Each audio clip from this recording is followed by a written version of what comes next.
What is going on, guys? Welcome to the Wednesday night live stream on today's Seriously Salty Science Edition. Today we have Brandy and Briefing with O on, and we are talking about dosing and different dosing methods. And this is probably one of the most common questions I get from newer reefers, so I figured it's a good topic to dive into today. How are you guys doing? Great. I muted my whole computer and didn't realize it until I saw your lips moving. Holy shenanigans. Doing great. Excellent, excellent. Good to hear. You're muted still. Yeah. How's it going, O? You're muted, buddy. Oh, hey everyone. How are you doing? I thought Never done this. I thought you were just being the strong silent type today. Wow, I don't know if that's a compliment or It's open-ended. You can take it however you want. I got it. Happy Yep. to be here. I'm always wondering why I'm in the company of these smart people, but I am happy you guys included me. So thank you. Because you are a crazy reefer like the rest of us that tries out a bazillion different things. Which makes you perfect. All right. Cheers. Cheers. Is your fun? So I guess just a quick rundown on the basics for someone new to dosing or supplementing a tank. So basically, fish-only tanks, you probably aren't worried about it. Once you start adding coral to your tank, soft corals, again, they don't really consume much. But if you start adding stuff with a skeleton like LPS or SPS, they are going to suck nutrients out of the water, and they need these nutrients to grow. And there's going to be a point where they could potentially die or they could stop growing because you don't have enough nutrients in your water. So you need to supplement them. Now, the main big three we're going to talk about today is calcium, alkalinity, magnesium. Those are kind of the main building blocks. There's also nitrates, phosphates, and trace elements, and a bazillion other ones. But today we'll focus on kind of like just the main bulk supplementation, since that's what the majority of people focus on. So, three main methods of it is dosing. So a lot of people dose by hand. You know, they'll take their bottle, they'll dump it in every day. That's a lot of dedication, and that gets old fast. So I am a big fan of using dosers and automating that. But there's a bazillion different dosers. There's a bazillion different products that we can dose, which we can go into in a little bit. The other popular method would be something called Kalkwasser, or calcium hydroxide, which is a bit of a multi-part way of dosing one solution, which has some other benefits. And I'd say the other most popular one's probably a calcium reactor. And that's basically a big tube that with recirculating water where you inject CO2 and it dissolves old coral skeletons, and then you drip that back into your tank. And that's a way of getting those kind of nutrients back into the tank. So those are probably the most popular kind of big three, I'd say, for supplementing the big three. That is true.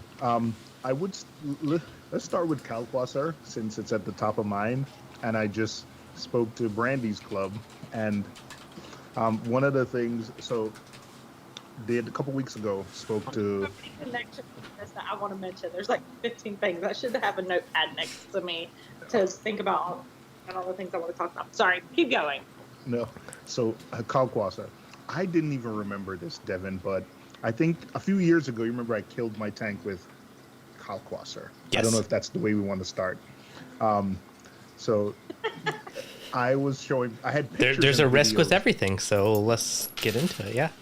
of the event. It was so interesting that Craig Bigman wanted, I think his words were, and I'm paraphrasing, I've never seen someone do a full tank wipeout with Kalkwasser, that he wanted the video and photos for his Machna talk. So I'm going to be famous for the wrong reason at Machna, but I am very... Thanks, Brandon. Sorry.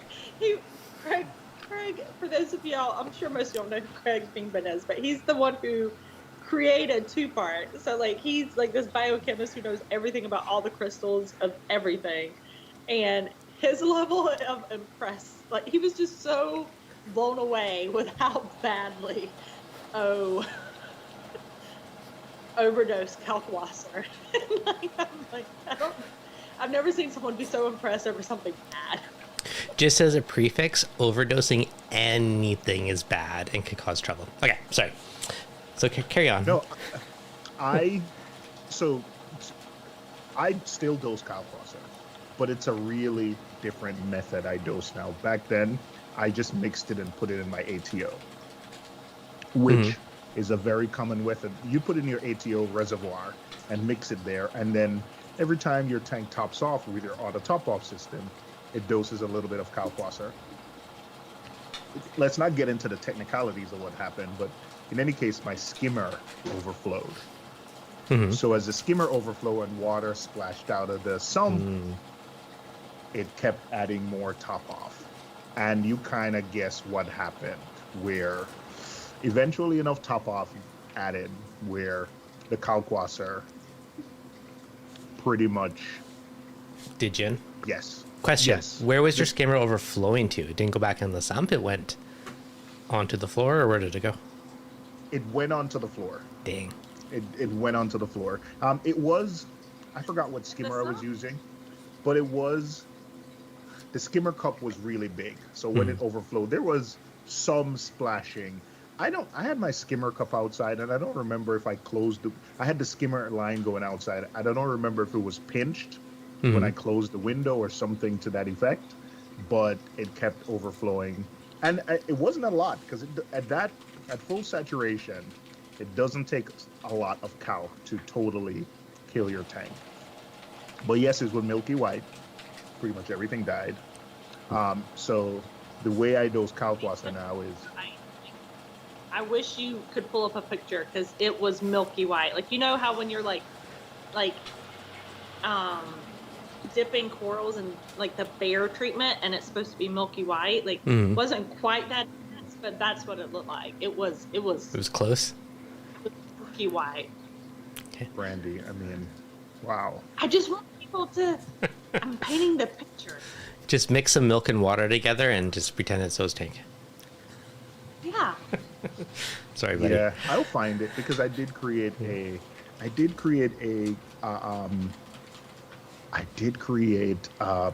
Google. You know what? If you give me 1 second. Oh, wow! Lucky me. I created an album called Calc Wipeout. So That is lucky. Now, I don't know. Okay, first question. One, I'm not a fan of putting calc in the ATO. Thank you for validating it. 2, if someone is going to use calc in the ATO because they don't want to buy any additional gear, is it 2 teaspoons or tablespoons? I never remember which one it is. 2 teaspoons, I think. Okay. How do I click on that? Okay. I found it. Oh yeah, that's super milky. Okay. You were not joking. That is mighty milky. Dang. That's a lot. Okay. I don't know if you're going to share that or... I did. I dragged it over our screen. That's a lot of milky. Okay, so would you ever use calc in an ATO again? Never use calc in an ATO again. No way. Okay. Right now, I do it through a calc reactor. Solid choice. Use a dosing pump that controls. I have a lot more control over.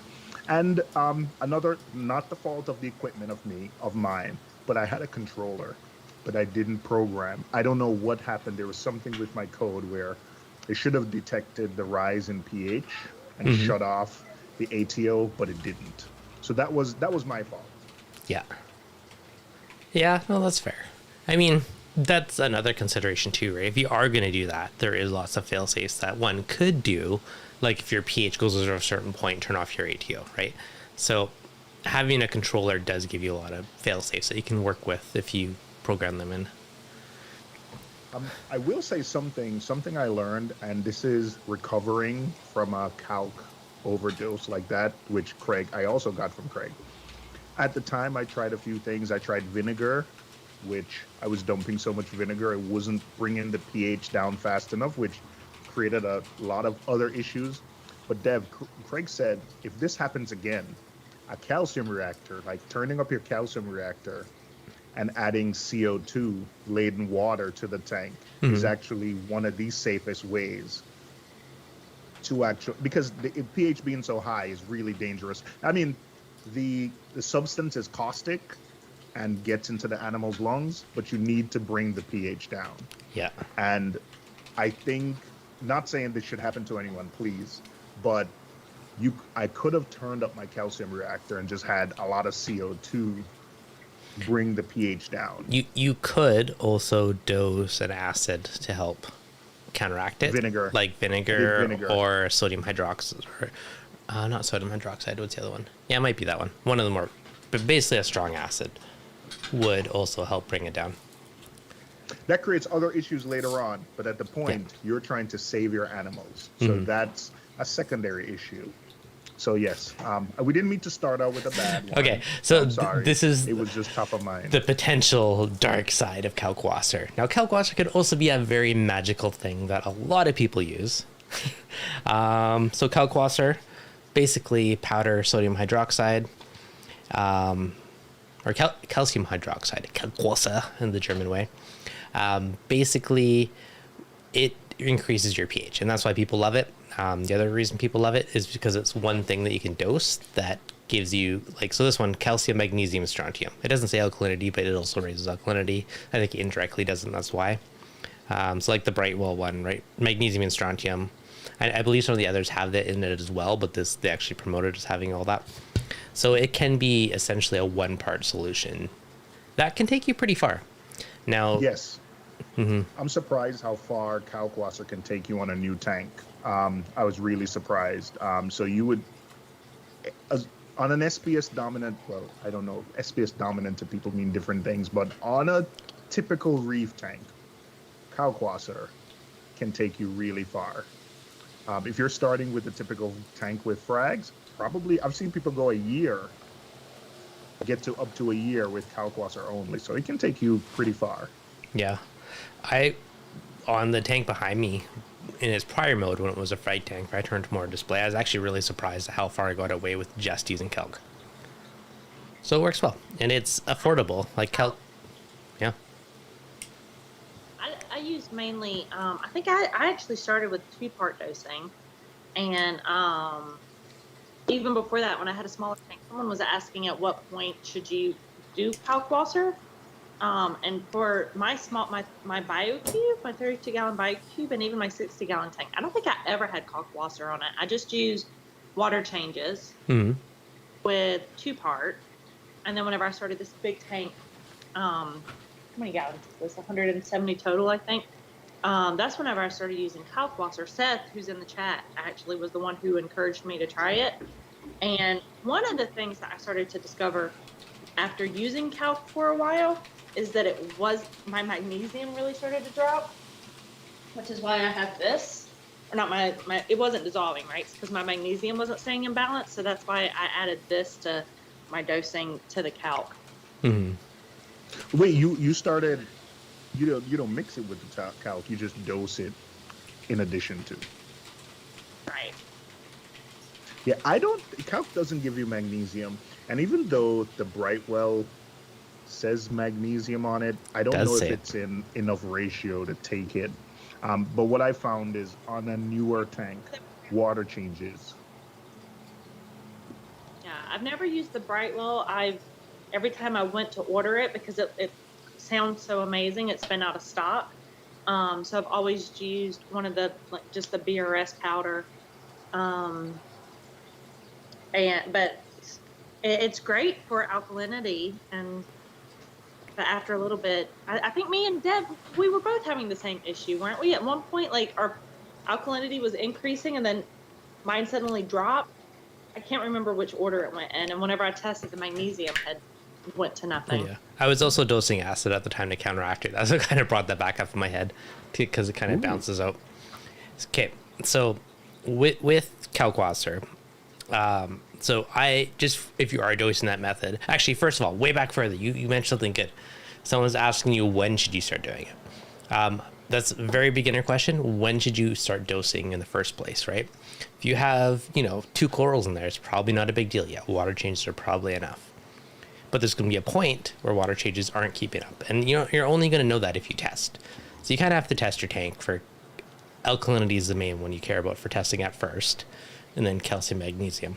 I'm going to do a little bit of complaining, but You guys probably go through this, and you'll ask someone who will tell you, not that I'm a coral guru, but someone is saying I'm having issues, and you're like, "What are your parameters?" They're good. That means nothing. They don't test them. I'm like, what? They're like, yeah, they're fine. I don't test nearly as often as I should, so I cannot critique anybody on that. I totally understand the frustration. If I need help with something, I go and test. That's it. You test, and what I've learned, this is relatively new, and I'm a slow learner, as you guys will tell, but I don't adjust if I haven't tested something in a while. And I tested once, you'll test a nitrate number and it'll seem like 50. I don't adjust based on that because I wasn't testing long enough to know if something was wrong or that's the cause. Because I think I'm in kind of while I was waiting for the new tank to go up, I was in reflection mode where I've always saved my tank parameters in Google Docs and saved notes. So they're there forever for me to look at all my screw ups I've made. So I've been just looking at notes, and some of the times when I've made adjustments, I haven't tested something for 6 months, and then I test it. I'm like, oh my God, it's high. And then I adjust, and things don't usually go well. When I check my notes after that, it's like, things not doing well. This is not doing well. So testing, dosing, you need to see a trend. Unless something is way outside the norm, I think you need to see a trend before you do major fluctuations. Yeah, no, that's fair. Okay. I'm going to bridge to dosing for 1 second because there's been a bunch of dosing related questions in the chat. So, Kalkwasser, ideally you can put in your ATO. Again, advise against it. Do on multiple experiences here. But how I prefer to do it is use a Kalkwasser reactor, which is basically a chamber that mixes the Kalkwasser, and then you use a dosing pump to feed RODI water through the reactor. So you're basically using a controllable pump to adjust exactly how much you're dosing to your tank. So it's consistent, it's reliable. The other note of using Kalk in an ATO is it's much harder on your dosing or your ATO pump. So you're gonna have to clean it and maintain it more often. Now, Kalkwasser, you can use a dosing pump to feed it through a reactor. Now, dosing pumps are probably the next most popular way of doing it. You basically have a pump that will slowly turn and it'll dose a certain amount to a tank. Now, one of the questions in the chat, someone's asking, what's the best cheap, accurate dosing pump? So cheap and accurate don't really go together. Best, cheap, and accurate definitely don't go together. Yeah. So cheap is probably Jabo. They've been around for like $80, $100. You can get a 4-head dosing pump. They're not the most accurate, but they're cheap and they work. I use them for years. Don't be trying to dose like a fraction of a mil or something, but a mil and a half-ish. You'll be roughly enough for doing large volume dosing. It's fine. Enough. Yeah, I wouldn't use it for trace elements, but for dosing like calcium and alk, like it'll get you by for sure. Then like the next one up, I'd say would be like Coral Box or Camor would be the next kind of more accurate one. And then the next step up from there would be something like the GHL or the Dose or like a Versa, like those type of pumps. That's true. I don't, as someone who's messed up their tank with calc, I don't think I would go the cheap route with a doser, with a substance that is as dangerous. And it's not, I'm applying it to calc, but if you're doing BRS2 part, soda ash, it's just as risky. You can overdose anything, and overdosing anything is bad, like straight up. So you don't want to go like too cheap on certain things. Now, a bit of a trick you can do too, if you are using a cheaper, not so accurate pump, you can mix your solution like half as potent, right? So if you normally mix 500 mils to a gallon, maybe you mix 250 mils to a gallon. So you have to dose twice as much, and then you dose twice as much, and then the accuracy matters less, right? Because you're not worrying about that little bit. So that's one trick you can kind of do to like make cheaper dosers work and be more accurate in a sense, since you're allowing that bit of wiggle room there. I just got a text message that says, can you use the word budget, not necessarily cheaper? So I think that's fairer. Say budget. Fair. Inexpensive, budget. not cheap. because cheap has a negative. So Yeah, fair. whoever you are, thank you very much. Anonymous tips. Yeah, okay, that's fair. Budget works. Okay, Jabo is good budget. We'll go with it. It is, and Yeah. and I've used everything we've mentioned. And my experience is very similar to yours. If you try to use a coral box and you get, I found that anything under a mil and a half, it really is suspect because I think the roller doesn't pinch well enough to be that accurate. So I tend to, I don't know if I got that advice from you, but I tend to mix up the 2-part really at half solution and then dose twice as much. So with a coral box or a Jabo, I tried not to do under 2 mil each time. Yeah, that's fair. For Kalkwasser, I'm normally dosing in like the liters though. So when you're dosing at that level, like something that's not super accurate probably isn't problematic. But when you start talking about those things that are just a milliliter or something, accuracy becomes the name of the game. Yeah, for sure. Okay, so And just one other thing I want to mention, Dev, about Kalkwasser, and because I think a lot of us tie Kalkwasser dosing to evaporation. Evaporation changes by the season depending on where you are. So when I first started reefing, I used to use a fan to cool my tank.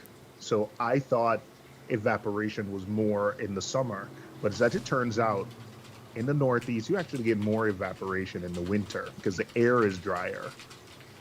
So just be careful of seasonality when you're doing ATO. If you're doing it in ATO, if you do that route, it's different.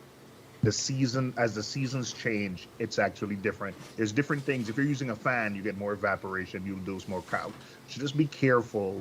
I tend to just dose on my old tank, it was 2 liters a day, which in the summer it was fine, in the winter it was fine. So I just kept it. Of course, I could do more in the winter, but I just kept it at 2 liters because my ATO would kick on like once or twice a day in the summer and maybe 4 or 5 times a day in the winter. But 2 liters a day is what would get me through all seasons without me have to monitor it too closely. So that's what I did.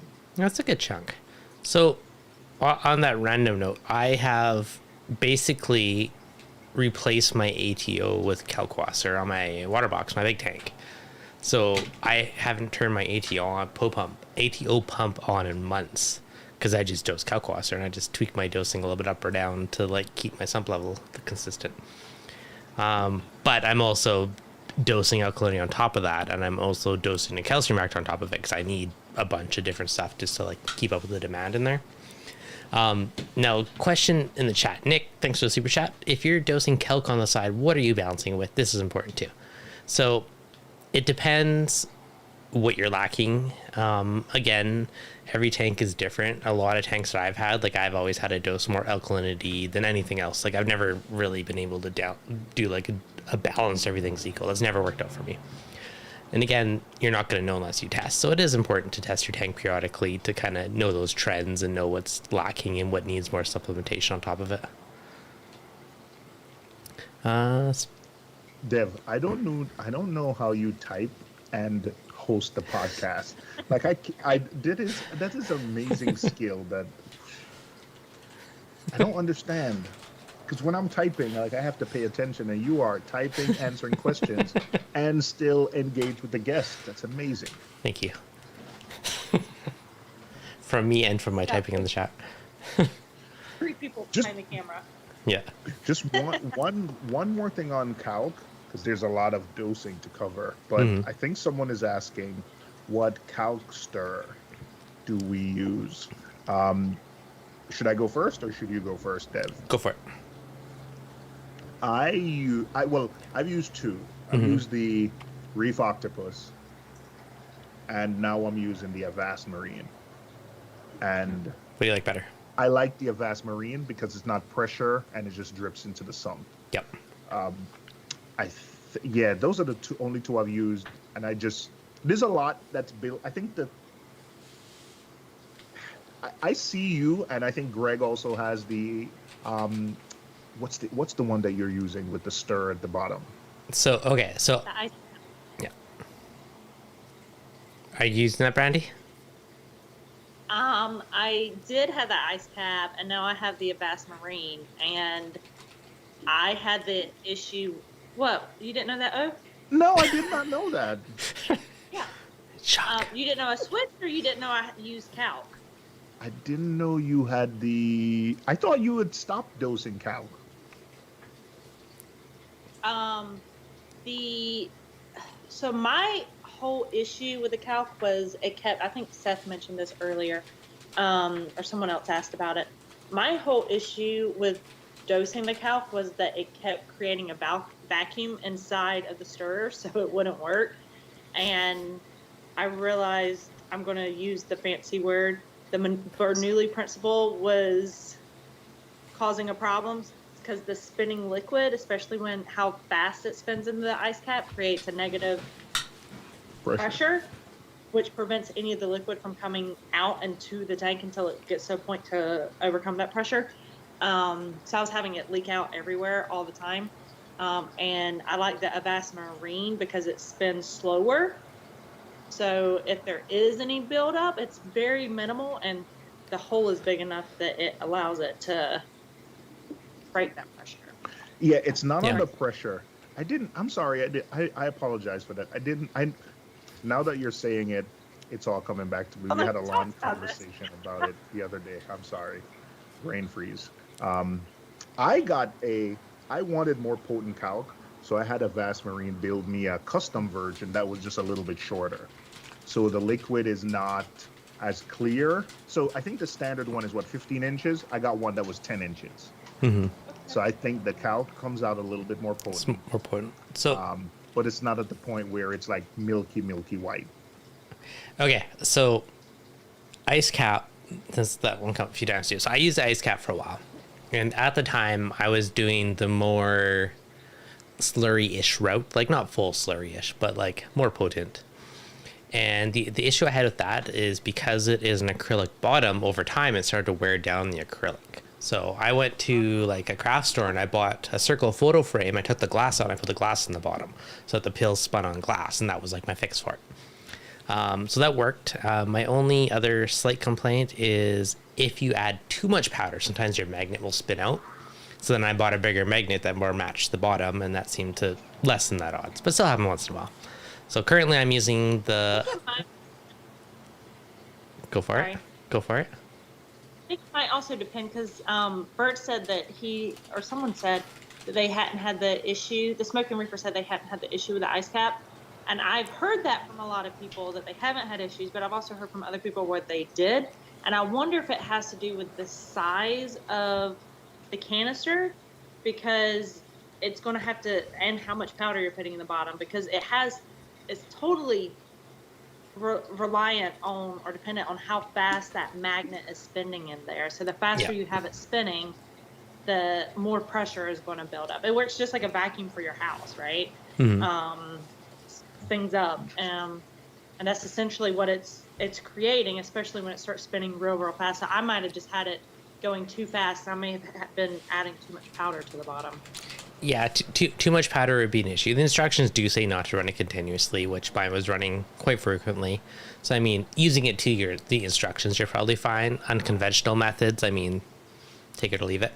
Now, I'm using the Avast one currently, and I've been wanting to make my own kind of tweaks to it, and I've been kind of on the hunt to see if I can find an adjustable speed motor and some different things to kind of like Reefdudize it. So we'll see. I'm still trying to find the right parts to like customize it, but we'll see. So I will tell you, when I haven't built up the nerve to do it on the tall one, on the short one. Mm-hmm. But when I was in Reefapalooza, Chicago last year, Alex, which has every tool in the world, he built me some Alex G. He built me some fins for my Avast Marine that I zip tied to the motor, so it kept the calc in suspension. So he built me some fins, and I put them in it wasn't aerodynamic or anything, but it was in the right order where it would sweep the calc and then the other one would sweep it to the next, and so it works. Yeah. The shorter unit works better, but maybe eventually I'll do a fin and But maybe that's something you could try. He just cut some acrylic sheets thin. Oh, I've actually already done and that. added them. I have 3D You tried printed that ones already? inside of mine right now. I actually made some Oh, to make see? it more milky. So it's like, it's not like milky, but it's more like hazy all throughout. So it's more potent than just clear. Now, if anyone is doing this, I also previously had a power head, a little Nero 3 in there. So where it drips, it gets mixed up, right? So if you're dosing not the clear, you're dosing something that's more milky or more powdery, you're dissolving in your tank. And you don't want that powder going through your system, so you want to dissolve quickly. So I had a power head there. And then more recently, I actually just put like an elbow on the output of my UV so it blows across where it drips. So basically you just want turbulent water to mix up quickly. Okay, sorry, go ahead. I was answering a question by, and sorry, Brandy. I was answering a question by Anthony Chow. Is that So the one? I started to say earlier. Also, I felt like me and Oz had this conversation recently, and so has me and Seth and I, about how the numbers aren't necessarily that important for your tank, because depending on what test kit you use, you're gonna. Were we talking about this? Oh, We are, and I was listening to a podcast. I was listening to Reef Beef with Richard Ross, and because I have friends. If you're listening, sorry, but I have an Alcatronic and a Trident, and I have multiple test kits. And then I know people who try to get them to say the same thing and swear that one is more accurate, and you'll just go crazy. Like, they are different test kits that do different things. If I'm using a Hana checker and a Hana checker says 9, and then my Alcatronic says 8, I am not going to go crazy trying to get them to.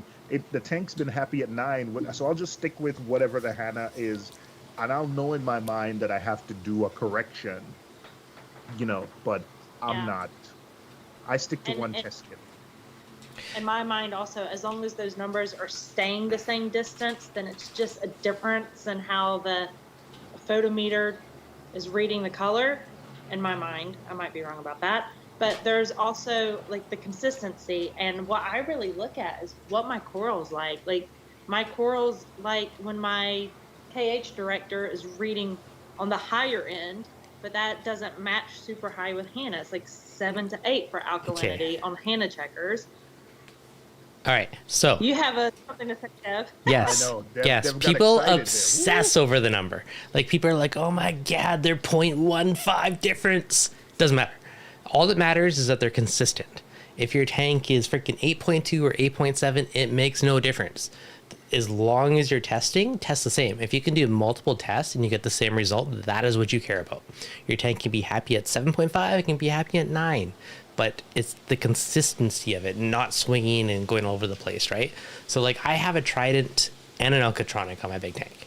So overkill, they're usually about 0.18 to 0.2 off, right?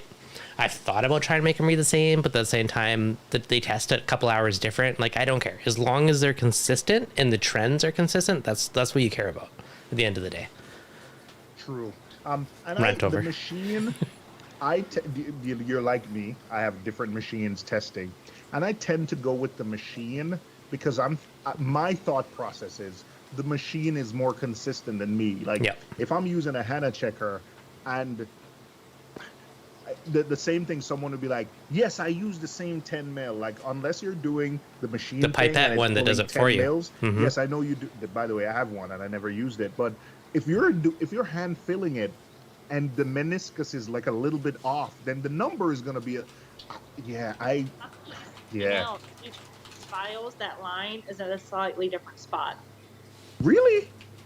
Yeah, so that's why I ended up getting a pipetter. Like my fancy, I could go get it if you wanted, but I got a lab grade pipetter, and I just used on it because every single one of those lines is slightly different.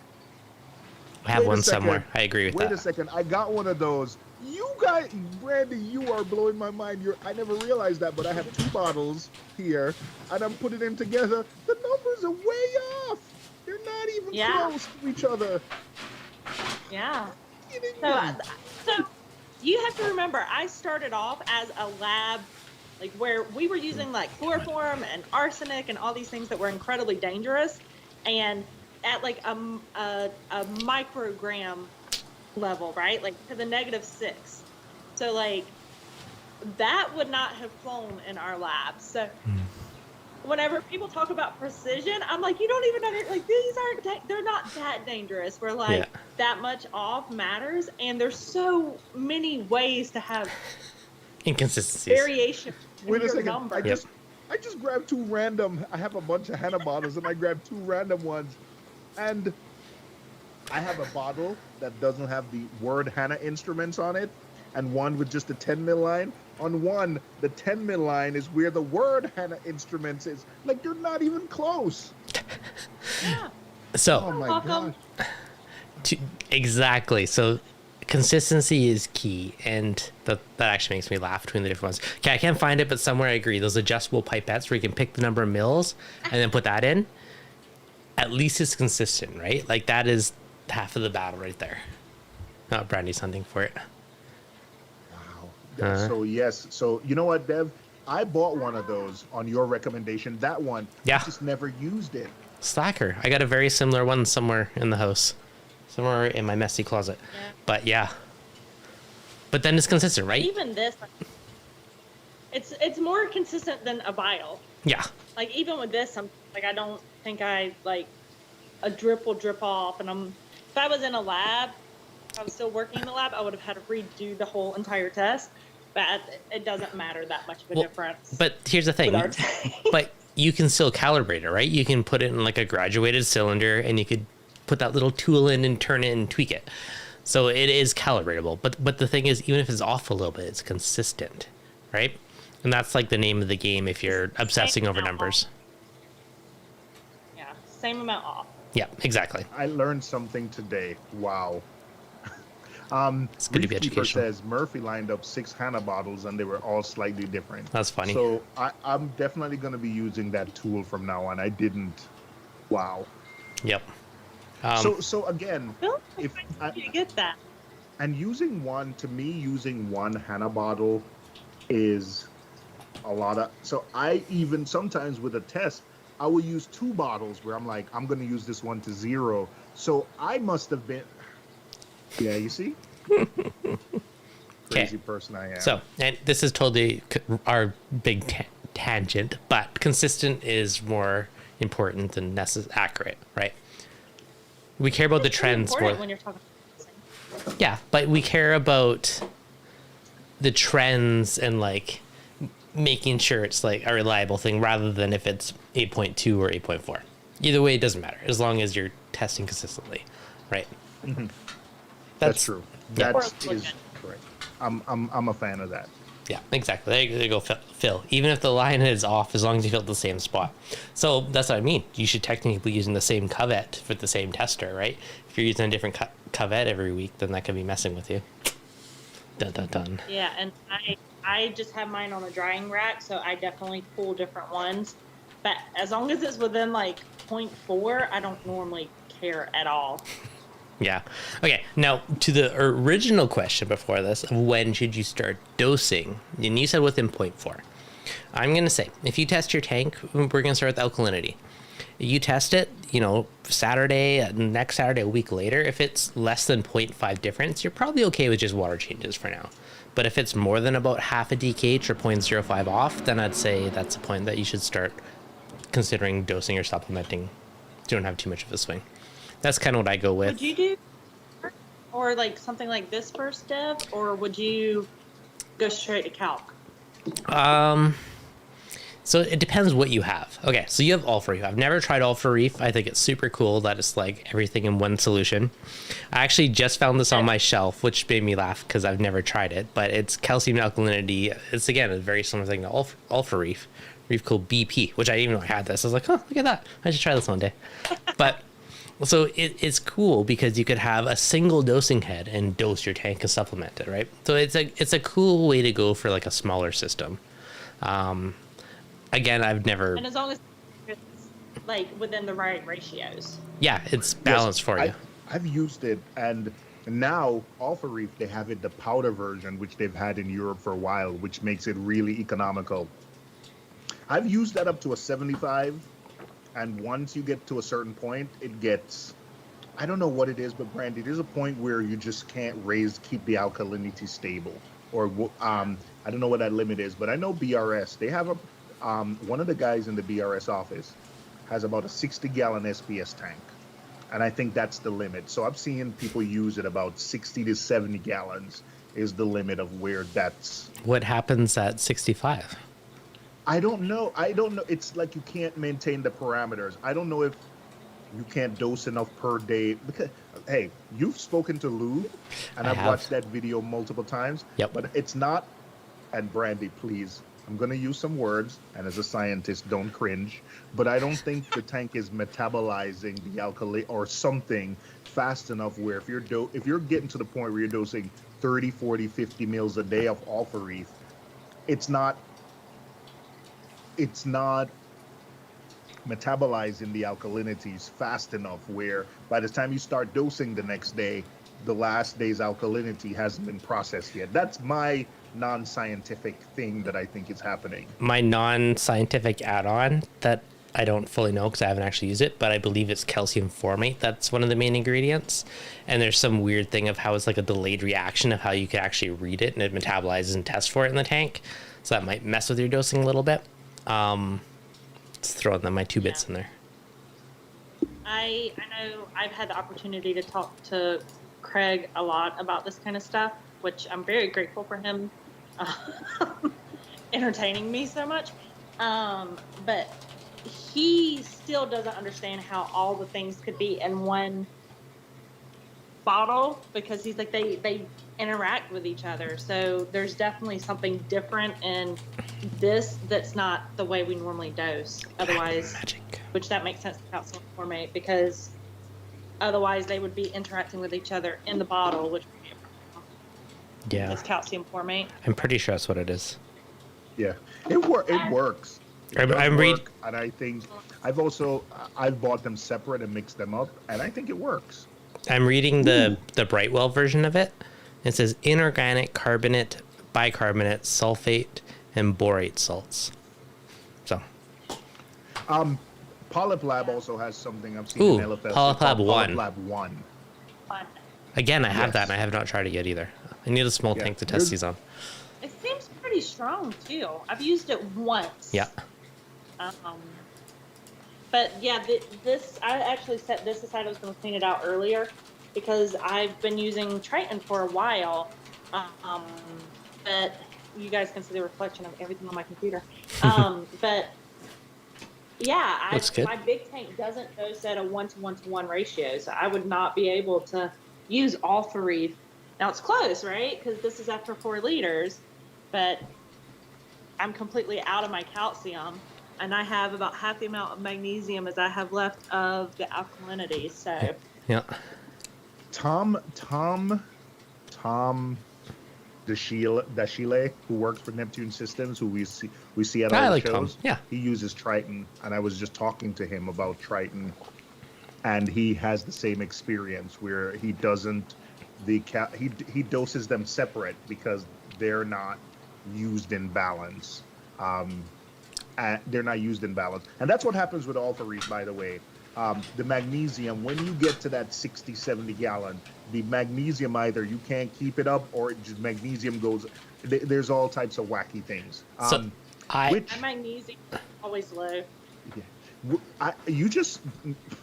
Brandy, you just kind of put the kibosh on something out. There's a new Triton version coming out that you're going to be able to mix it into 2 parts.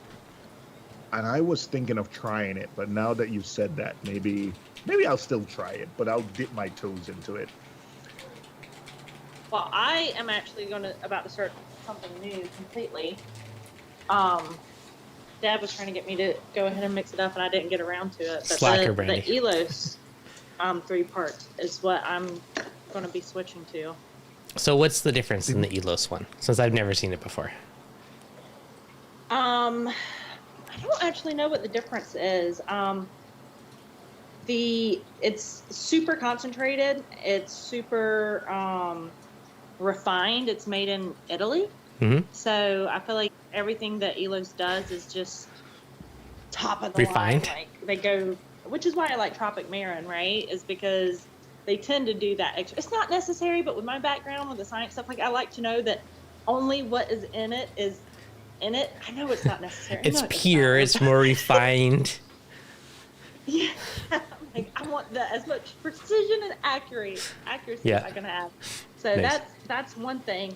And they're also. Am I allowed to talk about a new product? Sure, go for it. What do you got? Wait, whoa, whoa. Yeah, what do you whoa. got? Are we getting free samples? I don't know. Maybe. So at Magna this weekend, they're actually releasing a new doser, which and the whole point of it is supposed to be super, super accurate. Which I know we're talking about how accuracy doesn't matter that much, but it does though. Like it makes me. So what they're doing, the doser actually relies on a scale that's actually measuring the weight of the liquid being put into the tank. oh, that's cool. I like it. 1 gram. Yeah. So instead of you having to measure like Wait. a timer, Wait. this is Elo. No. What is the accuracy of it? 0.1 grams. Oh, that's pretty decent. So basically, this isn't across the board, but in general, 1 mil is 1 gram. So that's about 0.1 mil-ish of accuracy. That's cool. Okay, sorry, carry on. I had to know. Wait, let me ask you a question. The reason is weight more because Dev, like I've noticed that when you're mixing up chemicals, like the alkatrotic reagent, when I'm mixing up chemicals, not even necessarily reefing, when it needs to be super accurate, they always ask you to weigh it. Yeah. Weigh water or weigh distilled water. That's Is what it I do. because weight is more accurate than? I guess it would be. Yeah, than because pouring a gallon and say a gallon jug. The graduated cylinder has different levels of precision to it. So there's difference between accuracy and precision, and different to get a really precise graduated cylinder. you need those like you have to bowl spend a expensive whole lot of ones. money. Yeah, they're expensive. Yeah, and they're hundreds of dollars. But a scale can be more accurate, and the density is mass over volume, so there's a 1-to-1 ratio there, depending on what you have. Anyway, but scales can be a lot more accurate than graduated cylinders because that technology is just further along. Yeah, and a $20 kitchen scale is cheaper than a $100 beaker, or more, much more.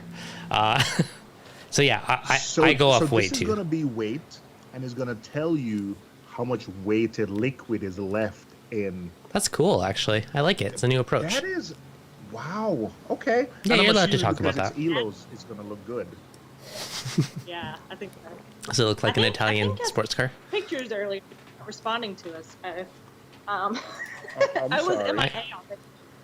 I'm gonna look it up right now. Yeah, and Wait, an app is that that goes an with actual it. photo of it? I thought that was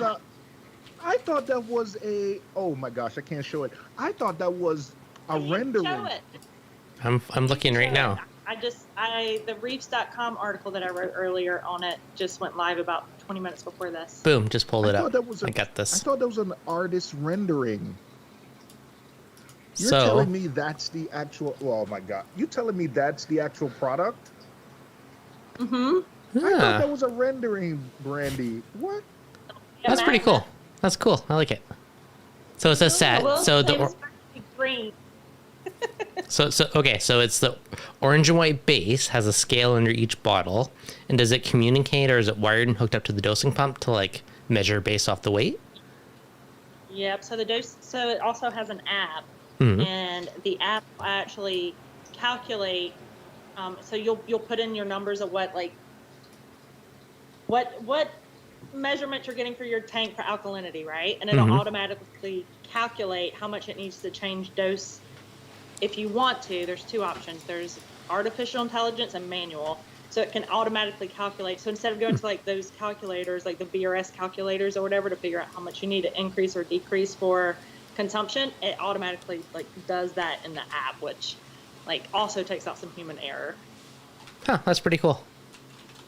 It's called the Reef Mayor, because it's Italian, and in Italian you say Elos Mayor Reef Manager. Reef. Yeah. Wait a second, That's not French. Francois talking in the chat about it. Oh, but, that's pretty cool. Francois is Italian or French? He's French, but Elos is Italian. Oh, I'm sorry. Um, I'm just messing with Francois. If I Did you hold it feel like this, my camera focuses. Good luck. You and your Uh, background blur. There you go. I pulled it up on the screen. Here's the big version. Oh, you did? Yeah, You you're should good. have said that a long time ago. You made me look like a fool on camera trying to. You couldn't see you because it was over top of you, so you're fine. Just after. But yeah, no, that's actually pretty cool. It's a really cool way of doing it. I like it. Good work, Elis. Okay. That looks really cool. And wow. Wait. I just knew there was something because that's cool. Now I'm seeing the delayed video on YouTube now. That's actually really cool. Yeah, that's kind of cool. Now my only question is there going to be a version 2 that holds bigger dosing containers? Dun dun dun. For big tanks. Dun, dun. Product wish list. I'm not too sure because I haven't used this yet, right? Mhm. I haven't. I got it earlier this week from Francois. So I haven't mixed it up yet, but I don't know because it's super concentrated. Oh, that's true. I You don't know. might not need Maybe much. Francois can tell us. Yeah, like the whole thing is it's concentrated. So my thought process is you wouldn't need a whole lot, but I might be wrong. That's a fair point. Nice. We will find out. That's cool. I like it. Yeah. This makes me so excited. When Francois told me about it, I'm like, that's genius. Like No, that is. basically is constantly recalibrating itself. I love it. Oh, that's pretty cool. That is. I know. I'm intrigued, Francois. Oh, he's African. He is? Yeah. He was born in Africa, in Djibouti. Okay. I'm just going to circle back to this question that was asked like 10 minutes ago if I forget about it. Okay. But Anthony, I know it's early to ask about this, about two-part dosing. I use tried and controlled dosing. I noticed daily consumption of elk fluctuates here and there. Are there any, what should I pay attention to? Any particular parameters that stall consumption for elk? I respect your knowledge. Thank you. So basically pH is one of the bigger drivers of elk consumption, assuming your corals aren't like mad and angry and just not happy. But if they're happy and settling and generally higher pH, you'll get a little more elk consumption. That's like the only like direct driver aside from like your corals being stressed or something else. So basically, if you're doing try and control dosing, it should tweak your dosing up and down for you. So you shouldn't really have to worry about it too much. You set that like window or swing that it has. I forget what they call it, but generally I think it's like 0.3 or 0.4, something like that. And it'll keep it within that range. Yeah. So generally you don't really have to pay too much attention to it. Like as long as it's like reasonably stable, I'd say you're good. Yes.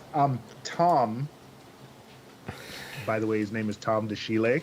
Yeah. And he recently put out a YouTube video. He works with Neptune Systems and he travels I a love lot. Tom. And his tank is looking really, really good. Really, really good. So for someone, so that's not an advertisement for like the product, but yes, his tanks look really good with the dosing. I'm not saying we should all like travel and leave our reef tanks, but Hey, there's something to be said about hands out of the tank. True. There is an advantage there. Crazy summer. Yeah. Okay, now there is something that we haven't talked about yet, which is calcium reactors. That is another. Nothing. So calcium reactors is another popular method for larger systems, mainly because it is much like they're expensive to buy, but once you have one, it's much cheaper to run it. Fill it full of media, you put a CO2 tank on it, you know, it probably costs you, like for me to refill a 10-pound CO2 tank is like $20-25. Refill the media lasts you like a year and a half or more. Like it lasts a long time. So it's very cheap to run a calcium reactor. That's why normally you'll see people do it on really big systems where dosing or calc just can't keep up, or it's really expensive to dose, right? You're dosing like gallons a month. Then the calcium reactor makes sense. So the only downfall though is because you're dosing CO2 laden water to the tank, it's not as good for your pH. So it drives your pH down a bit. And that's the downfall of a calcium reactor, but it's super cheap otherwise, and it's a very effective way of dosing. It's expensive up front. It is. Dev, do you know anyone who cracked their calcium reactor with like a cheap regulator? Most of these crazy things, I'm just going to say only you. Only you, buddy. So I remember this vividly. And my gosh, Brandon, this didn't even make it into the top 10 reef disasters. I had a calcium reactor and I was using a cheap regulator, not going to name names.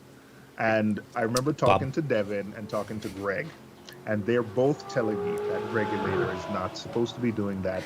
I recommend you take it off and try something else. And silly me. Oh, they both said that. Devin is like, it should be telling you how much pressure is coming out of the calcium reactor, and if it's not, then there's something. No, wasn't wrong like with some it. crazy high number? I was like, that doesn't sound good. He's like, no. So what ended up happening is something was happening with the solenoid, and it ended up releasing an hour I was playing with it. It ended up releasing all the CO2 on the bottle at once, and cracked the Vertex calcium reactor. And of course, you know what a mess that made. Yeah, Dev, that was not fun. I immediately got off and got a better regulator, but yeah, I'm gonna stop talking about things. That's what. To my point earlier, you have experienced many things. You were like 10 reefers in one of your experiences, and because you try a bazillion different things, it's great. You experiment a lot, and you have a lot of interesting experiences. It's good. Greg said I was on the phone with him when it. Yes. All of a sudden you hear a whoosh, and all the CO2 in the bottle that was built up in the regulator got released at once. Dang. I called the company and I said, hey, again, because on the conversation with Devin is like, that gauge is supposed to tell you what's the pressure coming out. I called the company. They were like, that gauge means nothing. Don't worry about it. Like, we don't even use that anymore. I remember Devin, Greg saying, they told you that? Are you sure? I called the company. Don't trust again. the company. They said yes. And that's what happened. Yes. Yeah. Okay, so in the chat, Yes. Ryan, in freshwater, end of tank CO2 dumps are real with CO2. That's the thing too, right? The end of the tank where it doesn't quite have enough pressure, and cheaper budget regulators tend to and let out more. So I've personally never had that happen, but I've heard lots of stories of it happening. Now I have the overly priced carbon doser one that's an electronic one, so it does base off pulses, so not off the pressure per se. But Still also have a backup regulator, because you can get one, whether it's the Apex or the Hydros, they do have backup solenoids, air solenoids. So I even have a backup solenoid, just to be sure. yeah.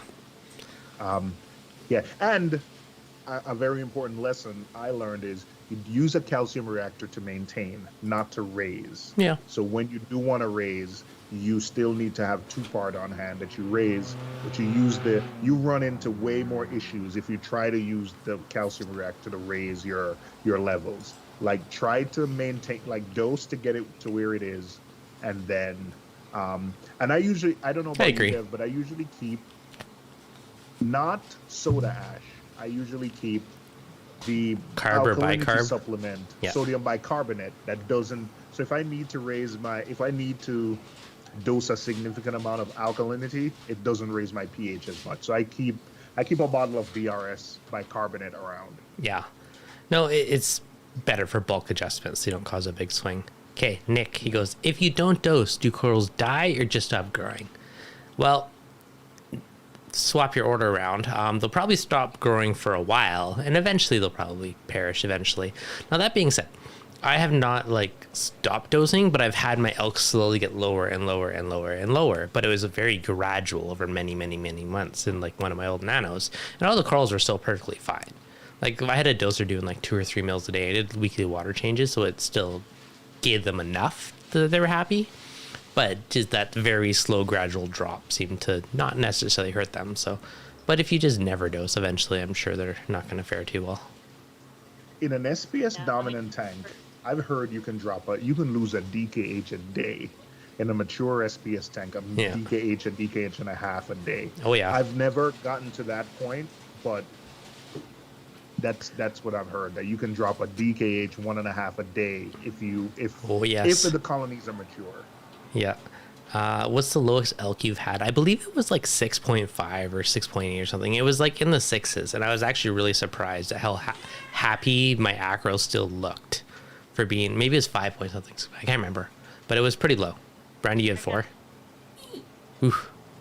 Whenever I first started in my BioCube, I had come from freshwater where I never tested at all, and I kind of hadn't processed the testing. And my corals, it got to 4 whenever my corals first started to look bad. Of course, I didn't have anything that was super dependent on alk. A bird's nest was probably the most dependent. And they had just started to look a little weird, and I got on Reef to Reef, and people are like, well, what are the test numbers, right? And I'm like, I don't know, I haven't tested. I test, and people told me what to go get, because I didn't know, because we all start somewhere, right? And it was 4. Okay, Spicy Reef. I can testify I had it down to 1.5 loss per day. Oh, loss per day. Okay, yeah. Phil, Reef Keeper, I had it down to 4.5 once nothing died. Raise it nice and slow. Okay, now, very good point. If you are low, do not raise it fast. Raise it very slowly, or else you're going to stress out things. They will be much more pissed off from like a very sudden spike versus just a very slow, gradual one over a couple weeks. Yep. There was something else that I thought about that we haven't talked about, and that's like trace elements. I guess good old. Wait. Have we covered? Is getting, No, wait. is getting again. Look at Dev. Have we covered? Do you feel we covered dosing pumps, calcium reactor, and calc? Good enough? Do we miss anything? Well, in terms of equipment, there are so many different. There's so many different dosing pumps. Whatever fits your budget or style. You know, there's the one that tied to the Apex. There's the GHL. There is Camor. There's the Camor continuous duty ones. There's the Camor X1. Yep. That is Bluetooth. That's simple. So for your budget, whatever your budget, skill level, you can find a dosing pump that match. Whether you want to be tied to they even come and look like if you want that nice white, you can get GHL. I think the dose are big, but if you're a Neptune user, you want everything integrated, then that's the one you use. Hey, I even for years I've used those BRS dosers, and they were fine. You know, you turn them on for a few minutes a day each time, and they dose 1.1 milliliters, and you went with it.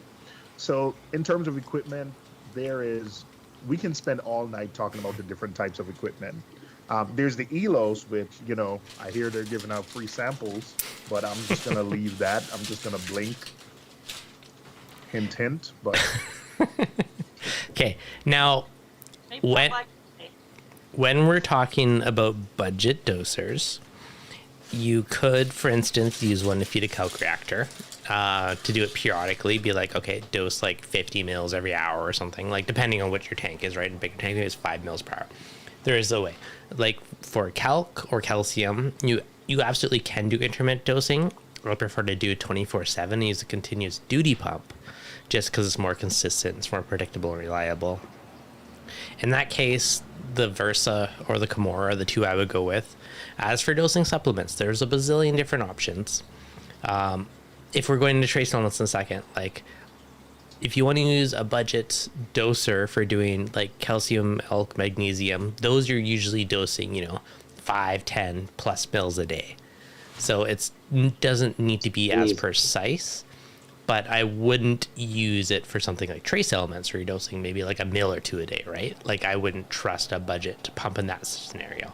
I'd almost rather do it by hand in that case. So Devin, do you have your mad scientist like syringe things close to you? Because the first time I saw you did, I thought that was something out of like a horror movie. Do you have it close to you? It's somewhere in my office. Okay. Because Dev, I think it's called the Moonshiner's method, and then you have all these bottles with these syringes in it. It reminds me when I used to do Zeovit, and I just had, again, not to bring up like bad stuff, but when I was doing Zeovit, I think Zeovit is the best tank I had. And I had to travel for a work trip. And I told my wife, I said, hey, babes, like just left some instructions. I was like, do the blue bottles. I came back and the tank wasn't looking well. I'm like, what did you do? Like the blue bottles, I told you. And then she said, I did. And I looked at the window And that's when I realized like all the Zeovit bottles are blue bottles. And I had like a whole windowsill full of like 15 different blue bottles. And I was like, oh damn.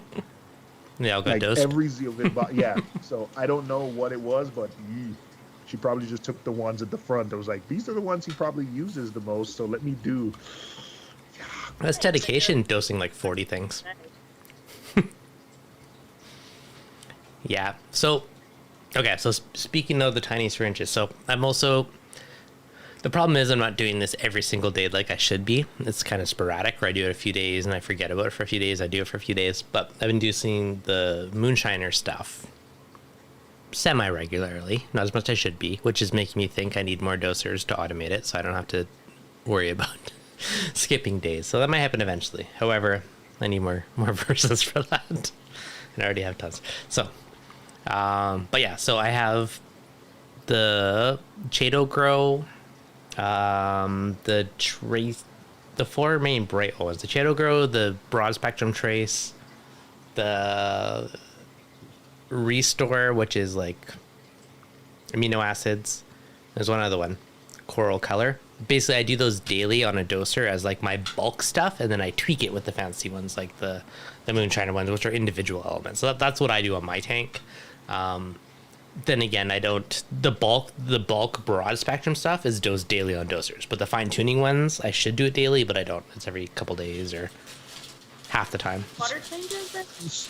No, I do it randomly as well. So Dev, do you have a refugium? Yes. So that's why you do the Chaeto Grow. Okay. Yeah. So Chaeto Grow is iron and molybdenum and something else. But basically, I see so many people who are like, oh, my refugium is growing awesome for, so long, and it just stopped growing, right? Either you're out of nitrates and phosphates, you're out of nutrients, or you're stunting its growth because you're out of like iron and molybdenum and some of the trace elements that the algae needs. So Chaeto Grows is one I have on a doser just to make sure that my refugium doesn't ever get stunted, right? Because if you stunt the growth of your algae, it's no longer sucking out nitrates and phosphates. I learned that, as usual, slow, because I'm a slow learner. When I first bought a Pax Bellum, it came with some chemicals, and that to me should have been a clue like, hey, something is up here. Mm-hmm. But when I use an algae reactor for me will work great the first 3 months, and you can pull Chaeto out of it like no one's business. Then afterwards, the algae just goes dead. And I think it's because, probably it's because algae reactors are such an intense environment, you probably use up whatever is needed for. And I also I had a few questions for, I forgot who I think it was Joe Capo, and he was telling me these because Triton has two versions, other methods and the main Triton method, and the difference is some of the elements you just mentioned, molybdenum, iron. That's the difference. So one is for refugium tanks, one is for non-refugium tanks. Do you know what's funny? That when you said that with your Pax Bellum, that's actually what originally clicked in for me, because back in the day, I built my own like DIY using an old Vertex reactor, my own Chaeto reactor, and it worked well for a while. It worked amazing for a while, and it got stunted. And my buddy bought a Pax Bellum, and it came with that, and I was like, this is like 6-7 years ago probably, but I was like, oh, what do you know? And then it like kind of clicked. I'm like, what? I should be dosing this stuff, and I did, and of course, and it starts growing awesome again. So yeah, that's a lesson I learned like years and years ago too. Yeah, I have a space in my sump for refugium, and I really want to try. I don't know. I like refugiums, not necessarily for nutrient uptake, but I just like that they have pods and you have bugs and you have things in there. I don't know. I like. Yeah, I don't do sand because I think a sandless aquarium is just easier to manage, but I do miss the ecosystem. Yeah. The ecosystem variable, because I love having, like, looking there and having Nasaria snails and having leopard wrasses and just having fireworms and all these other things I do miss. I do miss those things. I do miss them to some extent. Now, just to throw this caveat out there, sand in the beginning is going to make your tank easier because it's a buffer. It's going to help stabilize your system. Where bare bottom's more of a pain in the butt in the beginning because it's not as stable as with sand. Where eventually it's less work, but up front I find it's more work. So what I've done is, I am thinking of putting sand in a refugium in my refugium cryptic zone area, because then when I need to remove it, I can just probably shop vac it out or scoop it out. But for now, I do have some big, huge jugs of sand. And these are sand I got from an established tank. It came with other things like Aptasia, but hey, get Aptasia Package anyway. deal. But in my refugium area, I have these containers of sand. So my thinking is when I go back and forth and it's time to remove it, it is in trays that are easy for me to take out. But it did get my tank, I think it got my tank going. Didn't Ryan, like BRS Ryan, didn't he do that in his stuff? I feel like he had trays with sand and yeah, and it came rocks. with Aptasia too. So yeah, yeah. He's Because putting I sand even in his have tank anyway, though. I didn't even have corals yet, so to have Aptasia without you put corals in, it came from the sand. Okay, so Nick was saying biome depleted and bare bottom. And I wouldn't say depleted, but severely reduced, because every granule of sand is a ton of surface area, right? Compared to like what the rock is, like sand, like you probably almost get more surface area from sand than you do rock. Like it is a lot of surface area. So food for thought. Yep. I've also learned, I know this is a dosing thing, but I've also gotten by with a small refugium with really intense lighting. I like refugiums, I really do. But with beer bottom, Dev, I've noticed, like, I'm not a quarantiner. I'm just not. I try to get fish from reputable sources, but I've had less disease issues with beer bottom. I don't know if it's because it gets swept up and removed by my filter roller, but I've had less disease issues, less ick issues. Forget about velvet will wipe out your tank, so I don't think, but I've had less disease issues with beer bottom, and I think probably because a disease like ick. The And by torment the way, stage, this is they live in the please sand for a don't while. Clip So- this and quote me as no. This is my experience, but I think it doesn't have anywhere to hatch when it falls off the fish. I think it gets swept up in your filtration. That's my hunch. I could see some merit to that. Do y'all dose anything other than trace stuff? Someone said something about dosing Fido, which I want to try. It reminded me I started dosing hydrogen peroxide recently. I have a On a Fido. I have Just a a reminder. Fido. It was given to me by, his name is Producer Reef on YouTube, but he gave me a unit that you can make algae with. I forgot what it's called, but it's a little contained. I have it at my storage locker. It's a little contained unit, and you put the fertilizer and you make the algae in a bag, so you never have to worry about sanitizing anything. You basically make the algae in a bag, pour a certain portion of it back into the new bag, and then, so I think once my tank is up and running and I've organized my wires, I'll probably try to do Fido, because I have an enclosed unit where I can try to do Fido. So I do want to, I've never done it, but I want to try. I want a mandarin. I had that before I went away for the summer. I was going to put a mini fridge next to the tank and put like mysis and Fido and amino acids in it to dose, but I never got around to it. But I'm just curious if there's other like the hydrogen peroxide I started dosing for the dinos, which have made a huge difference. But I was just wondering if anybody doses anything beyond like the normal like stuff. Okay, so hydrogen peroxide, I have been randomly dumping some in because I have algae on my rock in this tank. Spicy Reef. Wait, you can dose hydrogen scaring the peroxide? mess out of me with that. What? I know I've heard people do it, but It's fine. What? 1 mil per 10 gallons is a safe amount.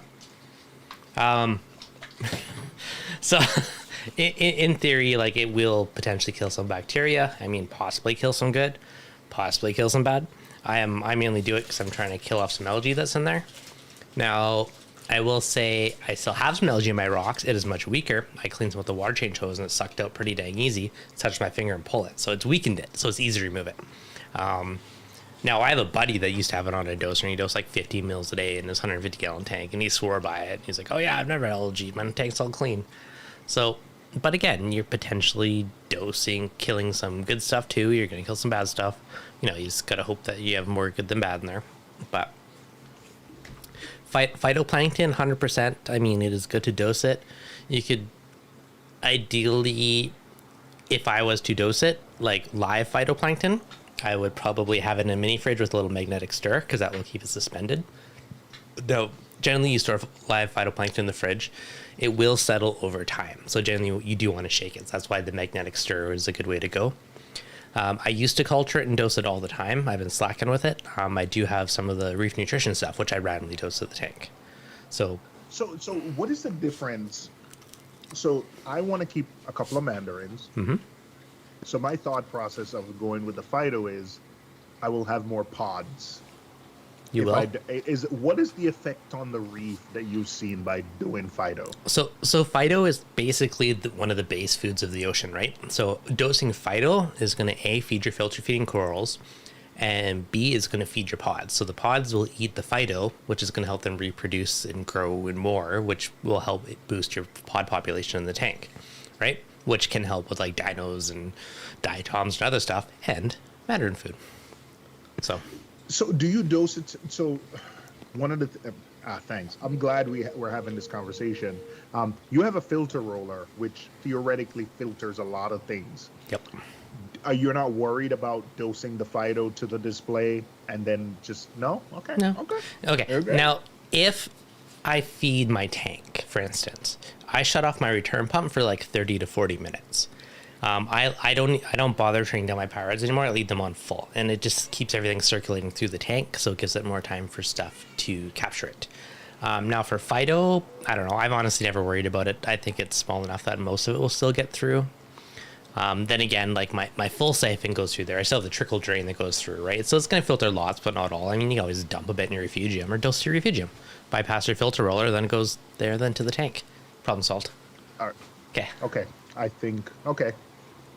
I think I will do that. I think I'll dose it to the from Algae Barn, and I also have tried the Reef Nutrition stuff. Mm-hmm. And I've stopped doing it. And I was talking to someone about the dinos, and he was like, Phyto's the answer. And I'm like, yeah, like that's kind of when my dinos started having like exploding, is whenever I stopped dosing Phyto, and I hadn't even made that connection in my head. I think there's enough people locally that if I make too much and I'm not using it, I can give it away. Easy peasy. Yeah, I think there's enough folks I can give it to. So when I made fish food, I was worried that I would have it for a year plus, and there were so many people who were like, "Yeah, I'll take some." I'm willing to test now because there's people who will take stuff off my hands. And if you want a nice little business idea, I used to trade Phyto to one of my LFSs for credit, and I'd use my credit to buy stuff. Oh, that's smart. O needs no more stuff. This is how us budget reefers get by, is we do stuff for trades and then we get stuff. Bartering. Mm-hmm. Budget reefers. We all started somewhere, buddy. I started. Yes, we all started somewhere. I've graduated to where I am, but yes, we've all been through. It would be unfair for us to. My first dosing pump was DIY with little $10 China dosing pump heads in Arduino. My second one was a Jabo. So like. Yes, it's unfair. I always think it's unfair for someone to blast something. And hey, you can call me out when I've done this too. To blast something when they've never used it. Love seeing someone say, hey, it's the best thing. And it's the only one they've ever used. It's the first and only one they've ever used. So, I liken it to a car. I don't drive, so I don't know what a good car is, but I'll take your word for it. Someone who spends hours a day driving to and from work, I'll take their word for it when they say, you need to have nice bucket seats because it's more comfortable when you're stuck in traffic. And I don't know anything about cars. To me, a car, but yeah. O must be a millionaire. Christian said, "What about for guys like me, where you don't have access to live Fido?" I've never used live Fido. I don't think you can. and nutrition isn't live, is it? They have both. It's live. No, there's both. There's both. From Reef Nutrition. My own. I was buying a bottle that came in the mail and putting it in my fridge and dosing it. So you can. Fido's actually really easy to culture as long as they're sterile. I did a video on it a couple years back. So if you go look through the archives, I made a very good live mixing it. And here's what you do. Basically, you need to be very sterile. You bubble some air through it. Again, you want everything nice and sterile. You have your started live Fido in there, and then you add some fertilizer, generally called F2, to it, and that feeds the Fido. And after 7 to 10 days, when it gets really dark, you split your culture in half, and then add more sterile salt water, and then keep the culture going. If you leave it too long, it's going to crash from being too dense. So generally, it's really easy because you just every 7 to 10 days you split it, and you got double the Fido now, right? So it's really easy to culture. Now you do want to keep it in the fridge, and you want to shake it once in a while. Otherwise, if it's live Fido, those little cells can settle and start to crush the other cells, the little Fido cells. Now I know Reef Nutrition does sell like a dead, non-viable virgin, but it's still good for feeding. It just won't reproduce. Now, if you do want to start a Fido culture, I've done this multiple times in the past. The black cap Reef Nutrition one is the live version. And so make sure the cap's black, and you can use some F2 and start culturing it. Now, it is a blend of many different Fidos. But Nanocropolis or Nano is the more dormant one that always tends to win. So whatever it is, guaranteed 90% chance it's going to turn into Nano, because that's the one that's going to win. But you can do that to start your own Fido culture and kind of keep it going. Okay, rant over. It's not bad. There's a little bit of a smell, but it's not bad.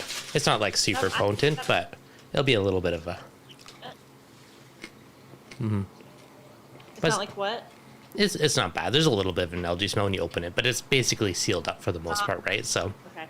There was something that we were talking about on Shumi's live stream, growing, and everybody was talking about how terrible it smelled. And I was like, all right, never mind. I have no interest. It probably wasn't that then. I have the kits to grow. At one point I was planning on breeding clownfish. My wife and I had the crazy idea of breeding clownfish. So, but when I started buying equipment, I didn't realize you had to grow one type of Fido to feed the fish at one stage. And then when you got to another stage, you needed another type. And when it got to the point where I was like, wait, I need to grow 2 different types of Fido, I was like, I give up. So that's how I ended up with the Fido equipment that I'm now going to use for Fido. Well, that's why I have that. So for clownfish, you also need rotifers, and that's more tricky because that's another population thing where you can't let it get too dense. So Reef Nutrition does have a really cool rotifer culture kit with a filter and everything for it to just convert a 5-gallon bucket. But again, once you do Fido, it's pretty easy to do pods and stuff afterwards, but rotifers are more work because you got to split them, same thing. Rotifer. Those are the ones that smell bad, right? I don't know. I've never tried it. I thought about it, but I never did. One day I'll probably try it. We were talking about breeding clownfish, and one of the foods that you have to grow for breeding clownfish, he said it's not terrible, and I was like... I think the rotifers, and then you have to fish out the dead shells or cysts. I think it can, if it not... So that's the point where I got to, Dev, because I thought you could use the Reef Nutrition rotifers, and he said, no, if you're breeding clownfish, you need to have live rotifers. So that's when I thought I could just grow the Fido and use the dead rotifer. So with the baby clownfish, you need that hunting instinct, right? You want them to chase it. They need to see that little speck jerking around for them to hunt it down and chase it. And I think that's why you need live.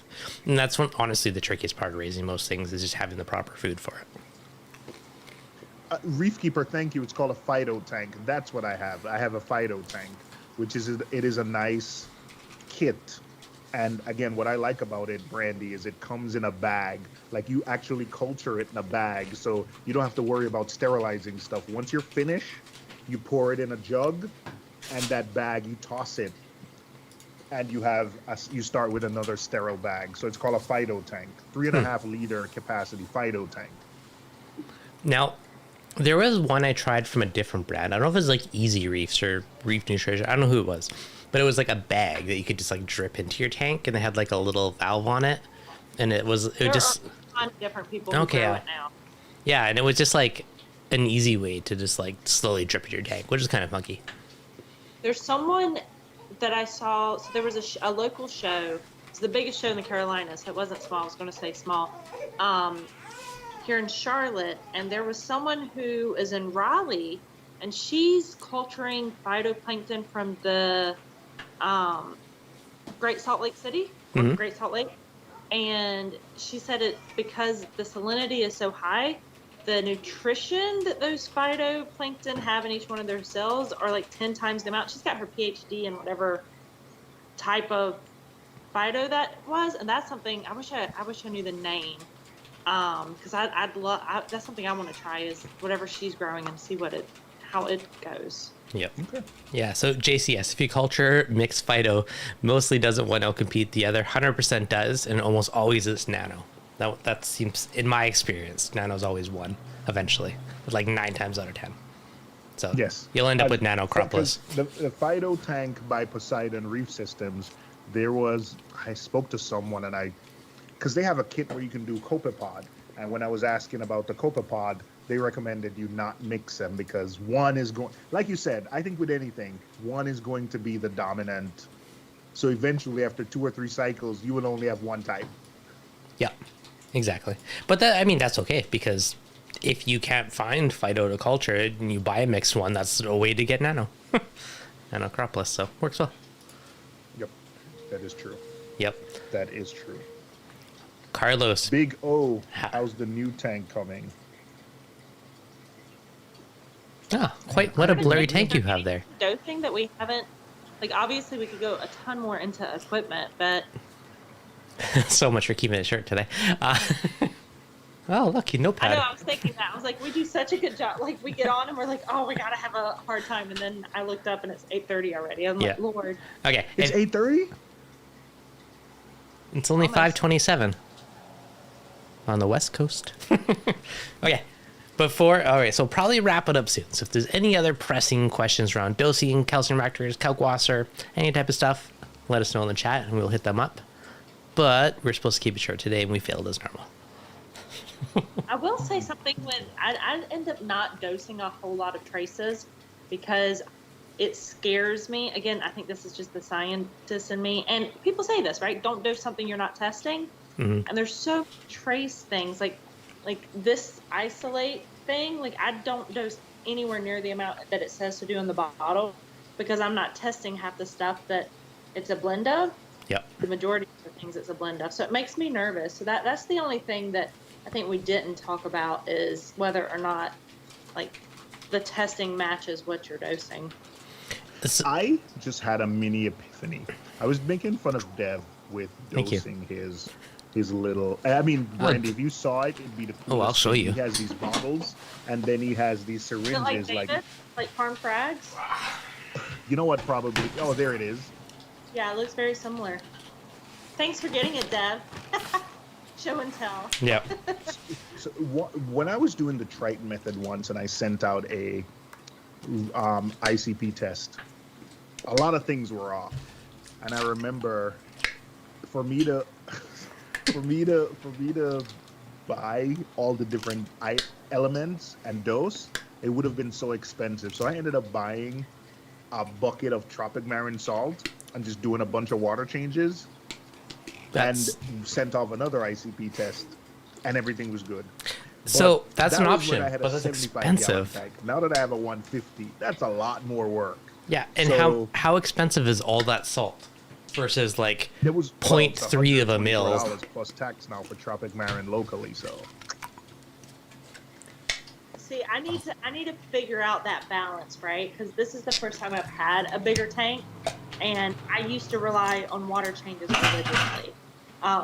And this summer, like that was something that didn't happen that I thought was going to happen was water changes, because I hired a maintenance company and they weren't doing changes because the nutrients were low, and I'm like, yeah, but like there's not dosing happening without the water changes. Thanks for the reminder to do the manual doses. Done. You're welcome. I got it down to Good an art job. now. But like, so water changes was always what I relied on, but that gets very expensive very quickly in a bigger tank. And this one's, oh, see if I can turn the camera enough where you can see the tank. It's We big. can see. Yeah. Bigger. It's not as big as Dev's, but it's bigger.